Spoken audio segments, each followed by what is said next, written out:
It all comes down to this, the Swans and the Lions on the last day in September. Both sides with a grand final loss recent enough to be remembered.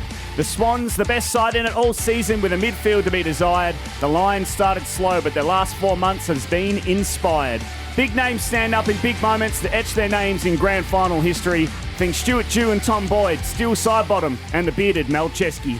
To look towards what is going to be a ridiculous grand final, this is Triple M Footy's Midweek Rub with three-time grand finalist Lee Montagna. G'day, Rabsy. Yes, love this time of year, love this week, but always mixed emotions. Obviously, never won a flag, played in a couple, and I came in buoyed, and then as I was driving in, I read on Damo's site, AFL.com, only one team this century has led at three-quarter time and lost the grand final. Uh-oh. That was the Saints in 2009.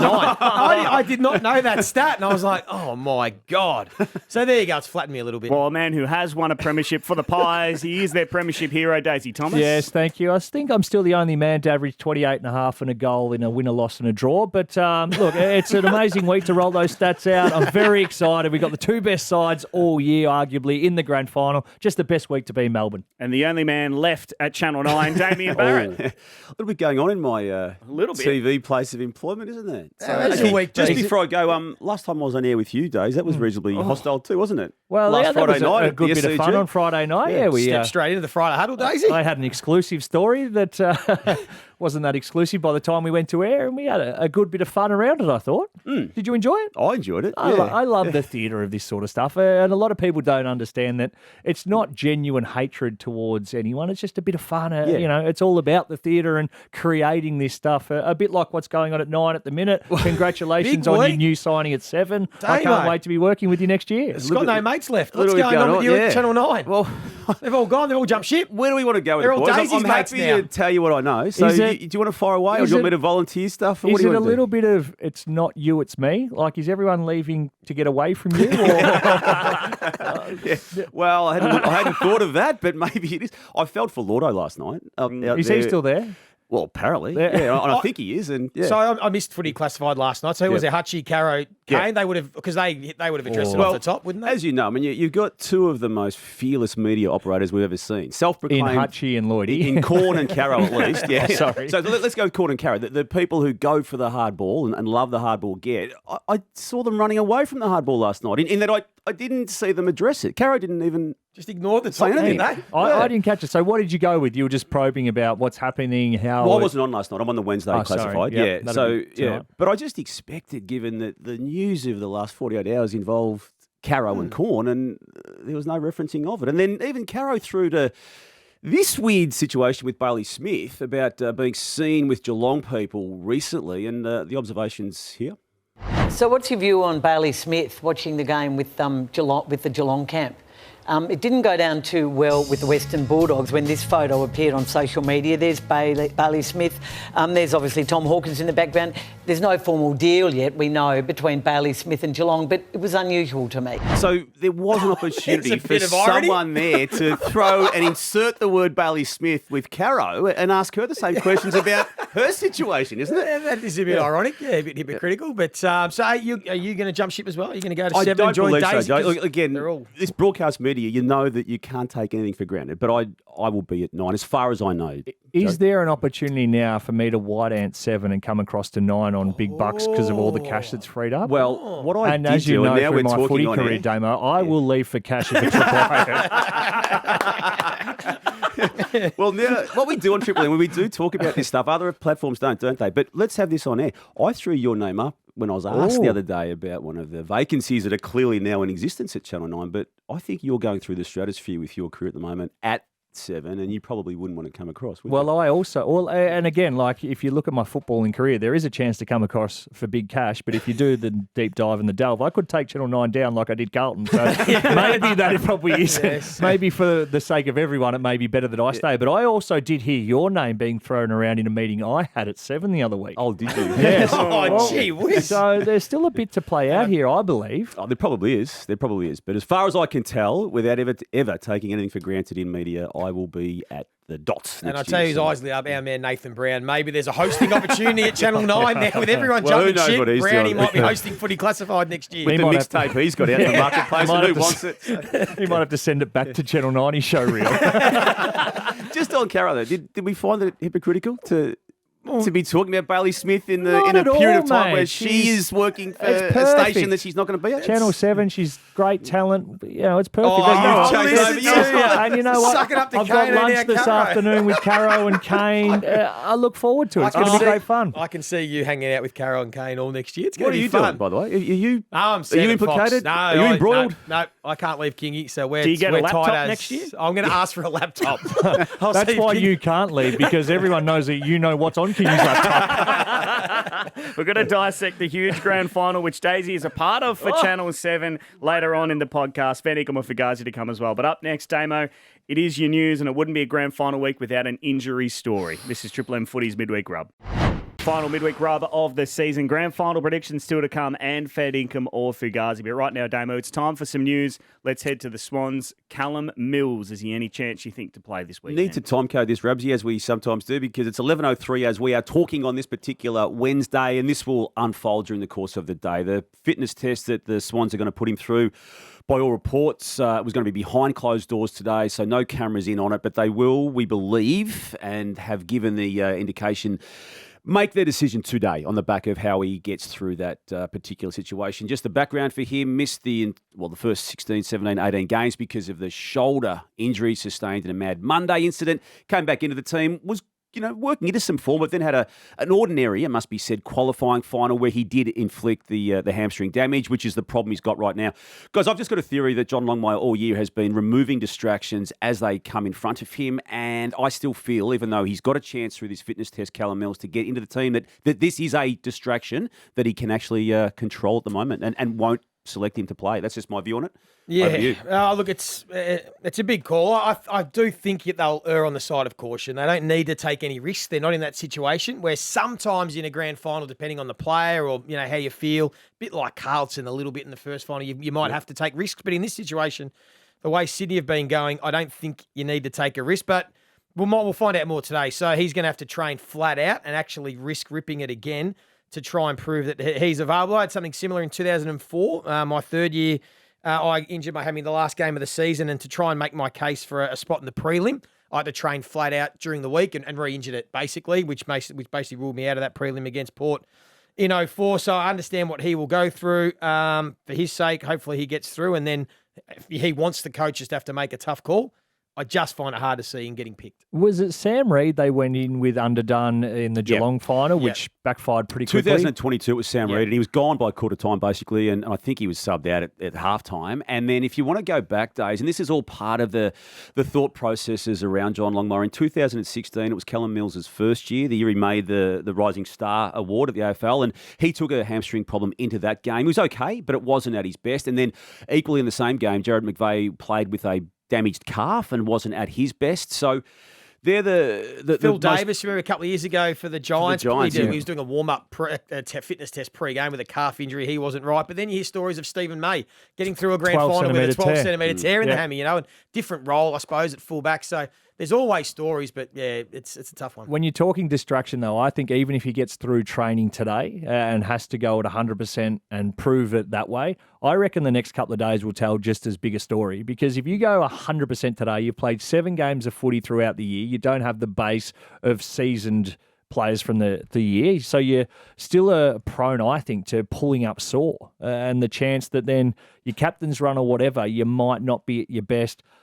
It's going to be interesting watch, not only today if he does get through, but then what happens in the lead up. When do you think, though, the team would want to know? Because is it a distraction for the players? They're all going, is it, because I think it is. Is Millsy going to play? Too. Is Robbie Fox going to play? There's a lot of conversation. And the fact he's captain, I think, elevates the tension around this decision. Yeah, so it's going to be a big watch, obviously, and also Taylor Adams is another big story at the Swans as well. Yeah, he just won't get a look in, really. You couldn't possibly reintroduce him to that mix after what they've done without him in the 2 finals. It's unfortunate for him. It's sad. It is. Yeah. Now, next year is the first of the TV extended deal. It's the 7-year deal. It kicks off in 2025. I raise that because we know for a fact that your mob days, Channel 7, wants to remove the grand final to a dusk, if not even fully nighttime slot. They have already indicated that publicly and privately that that's what they want, and they are the host broadcaster. I think there's a chance this is the last time we have a grand final both start and finish in daylight hours. I think it will be at the very least next year. My personal take on it will be a twilight. we all saw the prelim. Did anyone have an issue with that? Amazing. The game was awesome, but also just the spectacle starts in the daytime, the 5 o'clock, then the lights set in. I thought it was brilliant. And if you're going to talk entertainment value as well, I think that it sort of makes sense to progress with it. I am a traditionalist in some sense, but I think this is just the evolution that we're going to have to deal with. And we do it once, it'll be a talking point. It happens twice, maybe. By the third time, we would have forgotten that 2:30 ever existed. Yeah. They're even talking about the ratings this year with Sydney and Brisbane, and it could be the highest ever. Imagine if this was a 5 o'clock start, how many more eyeballs we would get watching this grand final. Without doubt, would be the highest rated grand final of all time. Yeah, and it's going to be anyway by way of their projections. The two in question with that title are last year's because of the Brisbane component, and obviously the extension of that, the state of Queensland, with Collingwood, and then their 2005, the first of the two Sydney West Coast grand finals. They're the two benchmarks when it comes to this. But I agree, Joey, and every club, when they put in their fixture requests to the AFL each year, no one ever asks for Saturday 2:30 anymore. It's not even thought of. The TVs don't like it as a slot for obvious reasons, and the AFL itself, promotes Thursday night, Friday night, Saturday night, Sunday twilight, on the certain occasions. So, yeah, it just seems strange that we are still playing the biggest game of the year every year at this particular time. And I understand the passion around it, and people get quite worked up over it. Now, also too, guys, there's a rules forum today. Everyone's in town from the Brownlow medal and the commission meeting during the early parts of the week, and obviously people staying in town from the non-Victorian clubs for the grand final. Rules forum. I just wanted to ask both of you, what needs to be done as a starting point when you are discussing rules coming out of 2024 into 2025? Well, my first one is scrap the bounce. I think we're done with that. There's too many recalled bounces. We want the best umpires out there and not have to worry about bouncing. So that's what I would suggest. The two probably is the push in the back, I think, needs a bit of work. I think forwards particularly getting away with too much. So it's been relaxed, that rule? Yeah, it has. Yeah. So I think they've got to tighten that up. And the drawing of the head-high free kicks has crept back into the game that I think we need to outlaw as well. They're probably the two. May as well make it last touch between the arcs as well, just to take out any should it be played, shouldn't be paid, how much intent was shown, and whatever as a follow-on from all the rules, whatever's going on with the tribunal and match committee, the match review officer, I should say. That's the biggest one for me. That's still a mess. It has been for a very long time, and we need clarity. The fans deserve clarity on it as well. Yep. I was going to head it down that path days with the match review office appeals tribunal aspect of it, so I hope they do review that, maybe in isolation to the general match day rules. And just one more, guys, the Dan Houston situation. Spoke to a few people at the Brownlow medal on Monday night about where they go. There is an unknown about it, and then unusually for a Connor Sports Management client, I think it's Geishan who's got him, but they're not nominating a club to this point. So there's clearly a lot of unknown about what it is that's going to get him to a new club. And being in contract at Port Adelaide and the fact that Carlton as a starting point doesn't naturally have the high draft pick number that is going to be required. And they could negotiate with other clubs to get a pick in and maybe give up a future first pick. But Carlton, I still feel, will be the club that lands Dan Houston. It feels that way. I just don't think he can specifically nominate Carlton for that reason. They might not be able to get it done because they definitely want to think their own pick to draft a young player, and also they want to try and get another pick to get Houston, it feels like. So that's probably why. And then other clubs will be sniffing around trying to make their own case, and he might have to just, if he wants to play in Victoria, good on him, and he might have to play for another club. Fair dinkum. More Fugazi's coming up next, and we'll get your grand final prediction. It's going to be huge. Sydney versus Brisbane. You can hear it live on Triple M and the Listener app. Joey Montagna. We have the best two teams of the year in the grand final. I think that's fair dinkum. I think no doubt Brisbane have been the best team in the comp since about round 7 or 8, and Sydney have been the best team over the course of the whole year. So I think we've got a cracking grand final. Looking forward to it. Yeah, I agree. Since that 4 wins, 6 loss, 1 draw scoreline of the Lions, at that point, after the 11 games they'd played, they've only really had the 2 hiccups, which were rounds 22 and 23, by narrowish margins in games that they were in control of at some stage. Damo, Cripps' vote tally shows some Brownlow tweaks need to happen. I agree with that, so I'm saying fair dinkum on that. I don't question at all Cripps winning. I don't question at all Nick Dacos coming second. I do question the fact that the scores were 45 votes and 38, suggesting this was the all-time greatest season by the length of the Flemington Straight. So I do feel there needs to be a reconsideration as to how this is done. Again, I just want to back over, not taking anything away from the actual winner himself. My favourite talking point around this is the fact that we slam the umpires all year for getting stuff wrong, and then this comes out and we're all of a sudden thinking they should be geniuses with crystal balls. They don't get access to what they need to give, I think, true representation in votes. And I'm not saying probably the threes, but in the twos and ones, Brent Daniels didn't get a vote this year, and some of his numbers he put up and impact on games was massive. But why do you need numbers after the game to confirm what he's done? Dame, absolutely. You're a stats man. Of course, No, you're going to but back these up. We watch watch the games. game. Daisy and I, anyone that does votes that watches a game, absolutely, it is helpful to have the stats as a bit of a trigger. It's not to look at that and go, who played well, read You the don't need numbers. stats to say Brent Daniels kicked 4 goals. Yes, no, you Oh, do. please, you also- Joey. You see him kick 4 No, goals. you don't. No, What, you don't see him kick 4 goals? 100%, you would not know exactly how many goals. And then you, Oh, what are you watching? Damo, you need numbers. We do votes This is all rubbish, the time. Joey. No, it's not. No, it's not. This is just the champion data rubbish. You don't need numbers to You tell do, you who plays though. well. No, you need If them you're, to if you're help trigger your umpiring mind. a game, you are not having the full perspective of everything. You Play- might see Paddy Cripps have an unbelievable quarter of football, Yeah. and that's fresh in your mind. Yep. But is that deserving of what happened in the first 3.5 quarters or the entirety of it? Someone pops up and kicks 4 goals. You're not going to know that. Players don't know You're that. not going to know who kicks the goals. Players, you hear 100%. players know, Damo. Players all the time walk off and go, did my mate kick 5? Did not know that. You don't really know, but the stats just give you triggers. So you might watch a game and then you look and you go, Jake Lever's taken 5 intercept mark. And you go, actually, yeah, Lever was really influential. We do it when we give votes in the Triple M. The coaches, when they give their coaches votes, do it the next day. Everyone has a look at stats to help trigger them, and it's unfair to the umpires that they don't. So Ned Flanders will win the Brownlow next year if the No, umpires it's get not, the... Damo. You're being patronising now. We didn't say you use Sam the numbers. Flanders. We don't say you just Not use Ned the numbers to Flanders, vote. Damo. I reckon Homer use it. Simpson's a big chance.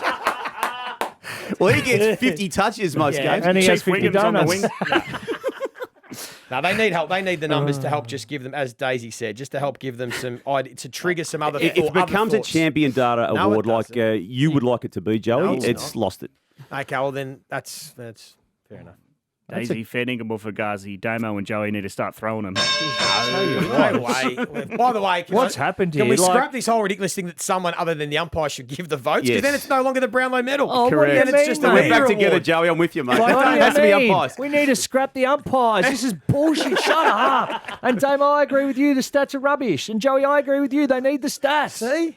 We're all on the same page. Yeah. It's a long Crystal season, clear. isn't it? It's a really long season. It's getting the best We're of all at the everyone. end of We're the almost the there. tennis. Yeah, You're all right. almost there. Wrap this up, Hey, Ramsey. Daisy, Christian Petrarca owes Melbourne the courtesy of turning up to the BNF. Whoa, what is my genuine thought on this? I would have, if I was worried about my complete image, I would have said yes. However, for the betterment of himself, if this was the only time this training camp could have happened, and this is going to be the best result for him, and he comes out next year on the back of this, plays unbelievable footy, is fit, has no issues, gets through an entire season, and leads Melbourne into a finals campaign, I think nobody will be questioning it. However, we do keep receipts in this area, and if he doesn't, and this isn't the right move, and it all goes pear-shaped again, well, maybe we should be reading into this more than we are. Damo, I'm back with you. He should be at the best and fairest. He should be putting his team above himself and realise with what's happened over the summer, that's what he's needed, and then he can travel overseas the next day. So we're back on the same You page. reckon Joey. rocking I up, knew to he would the, rocking up to the best and fairest fixes everything? No, it doesn't No, it fix doesn't. everything, But it removes the narrative around brand over club. That's right. We touched on this off the top, Joey. Bailey Smith watching the prelim with the Cats families was disrespectful to the Dogs. Fugazi, let's grow up and move on. He's been committed to the Cats for about 12 months. So I think it's fine. So that he's- you have to go the best and fairest, but you can't watch a game with the Oh, other he got fans. friction again. My goodness. What do you mean? He's just you jumping all over the place. You two can go He's, at it. he's going to play at the Cats next year. He's got no problems. Petrarca's staying at Melbourne, so Is he? Is he? How much do you know? dropped another bomb. Damo, Ken Hinkley would be well within his rights to walk away from Port Adelaide. No, that's Fugazi, Ramsey. They've actually, whatever you want to say about it, they have absolutely backed him to the point where it goes against what some clubs would have done a couple of years ago when they recontracted him, and even David Koch going into the preliminary final publicly backed him again. So, no, and he's not one to walk away, so Fugazi. Joey, Geelong needed to make the call to sub Max Holmes earlier. Yeah, I hate the hindsight chat because we're all geniuses, but I think they needed to do that early, yes. He could tell in his body language he knew he wasn't right, but he wanted to try and convince everyone that he could. In the end, that third quarter got away from the Cats, so I know he's a star, but yes, they should have got Mitch Duncan out there sooner. Daisy, Angus Brayshaw's speech was the highlight of the Brownlow night. It was one of the highlights, but yeah, from an emotional point of view and an honesty point of view, I'll say fair dinkum on that one. I loved the rawness in which he spoke, the honesty, the vulnerability, everything that is to be a current day player, but also the understanding of what's been taken away from him through that medical retirement. I thought it was a brilliant thing, and I feel for him it might just be a nice moment there, a little bit of closure on what is a journey that's been ended too quickly. And add the delivery of the speech to what you've just said too, because I thought it was the best performed speech on the night as well. Days, Jared Waitley was ahead of his time comparing Brian Myers to Lionel Messi. Well, I thought it was Lionel Messi was Jared Waitley. What was the confusion in that? He wasn't happy with the tweet that came out? Yeah. Anyway, it was a fake tweet, whatever it was. Brilliant. Brian Myers, he's one of the craftiest players. We know that. But, the smarts around goal, we shouldn't be surprised. The modern player buggering around in that position with the ball. Cross from the left pocket to the goal It wasn't square meant for to a be. goal It wasn't meant to be a cross. He was trying to score. But it looked real. Yeah, but it was brilliant. To your point, it worked out well. Damo, the fact that neither Alistair Clarkson or Chris Scott have won the Coaches Association Coach of the Year suggests the award may need a rejig. Oh, another one. Look, I understand why they do it. I'm going to say fair They need dinkum. stats. They do. I understand why they do it. They've got an awards night. They want to do it. And it creates its own little theatre around it. But the only coach of the year is the one who wins the grand final. And that's what the coaches fight for. So it is strange, though, that the premiership coaches times, 6 in total, haven't got one of those gongs is proof that is fair dinkum. Joey, Nick Dacos will be doing his absolute best to get all 3 Goal of the Year nominations next year. He had a rough night, didn't he, Nick Dacos? Jeez, he was stiff. Why are you laughing? Because I hate Collingwood. Yeah, that's it. Good. Clip that up, Jasper. Jasper. No, he was stiff, wasn't he? Polled the record votes and still got nowhere near winning it. And then he was shafted. I thought he deserved to win Goal of the Year. I thought the Gold Coast goal was the Goal of the Year, considering the time of game and what he did. But Harley Reid's got one up on him already. I thought Jamie Elliott's was Mark of the Year too. Yeah, for what it's he was worth. stiff too, wasn't he? 50K in that too for Mark. was there? It was 50,000 That's bucks. a million velocity 2 million points. velocity. There you Like go. it's actually a fair price. It's about time we started giving prizes too, because blokes start centering the ball because there was no car on offer for Goal of the Year for so long. Now you put a prize attached. I guarantee you, Damo, you will laugh. There will be players thinking or not thinking about going hotspot for Goal of the Year. And if there is 50,000 on the line and it is voted by the fans, some players need to get creative and do the old get some fake sort of votes going to help themselves. The old, Get your burner accounts out. yeah, The old, to try Like and the win it. Cleo Bachelor of the Year. Was it Kingsley that did it? He voted for, there was something they said he had something set up all these years ago yeah. on the best looking AFL player or something, and he'd set it up so that he got the most votes and he won it. wow. Didn't expect a Kent Kingsley reference. That's all right. It is grand final week. Yeah, it is. Daisy, Warwick Kappa should present the cup for his own grand final. Fugazi. What, you don't like Cap? I love Kappa and I love do Trust too. him. But that's a big call, Joey. But I think it's absolutely fair. Imagine how nervous the AFL would be with Kappa 5:30 as the game finishes, presenting a cup with a microphone in front of him. He'd try and take a Kappa over fake to give him the cup. Finally, the final fair dinkum Fugazi of the year. I'm going to give it to you, Damien Barrett. Daisy's star hasn't risen as high as he'd like to believe it is. Triple M Breakfast, Rosie, Will, Daisy, and welcome to the show, brand new grandfather, MG Mark Geyer. Yes. Hey. Hello, Rosie and Will. And oh, man. How are you feeling? It's Daisy Banner over there. Daisy didn't get a hello there, MG. Anyway, congratulations, mate. Yeah, I'm wrapped for you.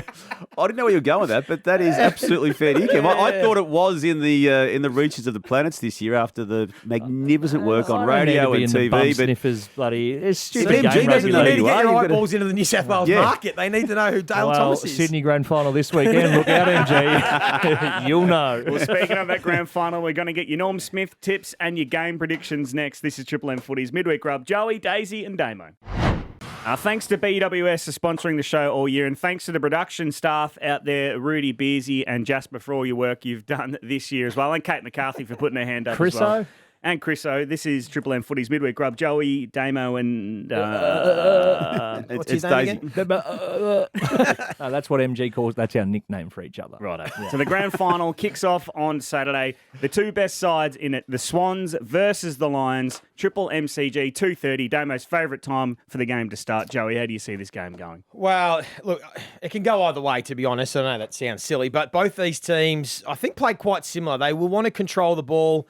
use it by foot, spread the field. But they also both have an ability, if they are trailing, they can put goals on in a hurry. Both teams have done it all season. So I think even if the result looks like it's slipping away from one team, you could never count out the other side. We've seen it enough times this year. It's a style of footy, though, in 2024 and obviously all of 2023, where it is maybe different. It is a bit different, yeah. It has evolved, and I think we saw that with the scoring and being able to mark the footy a bit more than we have in previous grand finals. But it's going to be a fun game to watch. I think if Brisbane get field position and can lock it in their forward half, that'll challenge the Sydney Swans. If it turns into a bit of a chaos up and down game, I think Sydney, with their foot skills, will have a bit of an advantage. The start is interesting because Sydney have been horrible this season. And they've given up a lot of quarter-time leads, and Brisbane are the best first-quarter team in the comp. So I'm expecting the Swans to obviously come out breathing fire, but I think this will be their best first-quarter performance. My concerns around the Lions is the fact that they've been scored against going into half-time down in the last couple of finals, 21 points, 19 points on the weekend. I just don't see Sydney, if they're in that position, giving it up. So on the weekend, Geelong got caught up in the helter-skelter fashion. You can go and review that and you go, right, if they're starting to come because of the scoreboard, let's just chip it around. We have to find a mark. We have to... And they did that well against Port, didn't they, the Swans, where they did control play before they established the dominance. And then once they did establish the dominance, they went back to a little bit. So Port couldn't get back in the game. They can take the game away from you.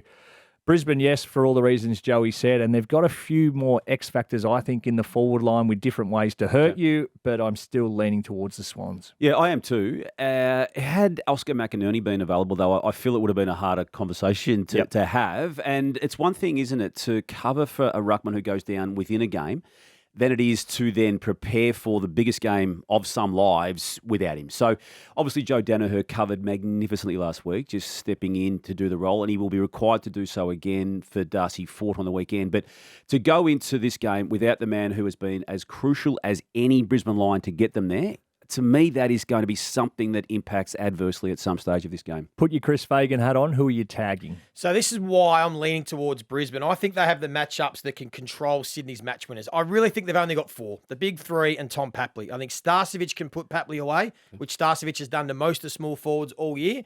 And I'd be setting Josh Dunkley for Isaac Heaney and saying, we are not letting Heaney rip our heart out. We're going to control him.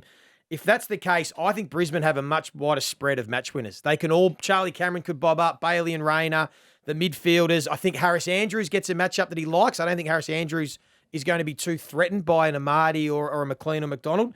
I just think Brisbane have got more spread of talent that can win this game, and that's why I'm leaning towards Brisbane. What happens if it is Dunkley on Heaney and Heaney then goes forward? Yeah, I'd be handing over and I'd have Leicester waiting for him and say as soon as he comes forward. But to be honest, in the last sort of 6 weeks, he's been playing as a pure mid. He only drifts forward from a midfield position to try and take advantage. So if I'm Dunkley, I'd just make sure that I'm still with him. But have Leicester and in have your Leicester eyesight. Just if you need to hand over, he's the matchup. And I think if they can control the talent, the Brisbane Lions, I just think premiership teams have something going for them, the momentum, the wave. You think of Collingwood and Geelong. And I just think with what they've done the last few weeks, Brisbane, they've just got this wave of momentum going that will see them win it. I think they'll win by 6 points. I think it'll be a beauty. I'm going Will Ashcroft to be the second youngest Norm Smith medalist since Wayne Harms in 1979. I think he will have a game that people look at and go, wow, this kid is built for finals. And that's about it. That's my take. Well, that was a very good take. That was a good take. Very good take. I've almost changed my tip on the back of that take. No, I'm thinking Sydney still, and by near on 4 goals, 23 points, I think. Chad Warner, I'm going to back your man in Damo for the Norm Smith. I think he's got the ability. He did it in 2022, 29 and 2 goals. He has something different, and I think when you want big moments, he's the one who breaks a line. He'll take the game on. He finishes well. I'd be making sure that Dane Zorko has less than 15 possessions. That's, I think, the key. He'll get some from kick-in, but I think you can get right under his skin. So who goes James to him? Jordan? James Jordan or Will Hayward. Will Hayward to play a little bit like the Peatling role, not only defend him, but also get involved and try and score. Will Hayward's got the smarts to do that, and for that reason, I think Sydney will be dominant through the midfield and then be scoring quite heavily, and I think they get it done rather comfortably. probably from the 10-minute mark of the fourth quarter. I'm similar to you, Daz. I feel that they got their season back on track with that last quarter performance against Collingwood late in the home and away season. And I know internally that when they got that result, they just had a breath of reflection and thought, okay, we're good again. And they've been good since, haven't they, since that moment. So I liked how they managed to wade through that low period that they had after the first 15 rounds of the season, where they were the dominant team and 3 matches and percentage clear at that stage and still finished top. So, yeah, and it's no surprise to anyone listening to me over the last 3 or 4 years that I'll be tipping Chad Warner for the Norm Smith like you, Days. There you go. 2 tips for the Swans, 2 tips for Chad Warner for Norm Smith. And Joey thinks Will Ashcroft and the Lions in a very tight one. Thank you, boys. It's been a great season on the Midweek. Yeah, it has, Rub. Rabsy. Has been a great Thank year. you, teams. Thank you, Rabsy. And thanks to everyone who's listened too. We love yes. everybody who reaches out on Instagram, watches on the YouTube, or listens on the wireless. Yeah, it's been a great year. And don't forget, you can listen to the grand final on Saturday, kicking off with the Saturday Rub live from the MCG. So if you were there, go and see Damo and the boys. It'll be JB, Billy, Bernie, and of course Damo from midday. At the live site there, Rabsy. At again. the live site from the MCG. Then the game from 2:30. The Friday Huddle team will be calling the socks off that. This has been Triple M Footy's Midweek Rub. Thank you very much for listening.